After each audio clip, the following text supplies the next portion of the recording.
చూడా చక్కని తల్లి చుక్కల్లో జాబిల్లి నవ్వుల్లో నాగమల్లి నా తల్లి కల్పవల్లి మళ్ళీ జన్మంటూ ఉంటే దుర్గమ్మో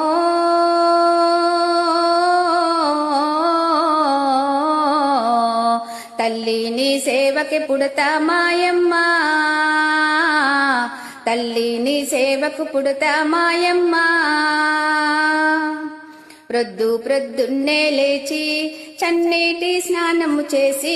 వడివడిగా అడుగులు వేసి అందాల గుడికే చేరి దుర్గమ్మకు మొక్కులు మొక్కి రాజన్నను అభిషేకించి బంగారి తల్లి నీకు కుంకుమ పూజలు చేసి మా పిల్ల పాపలనందరి నోయమ్మో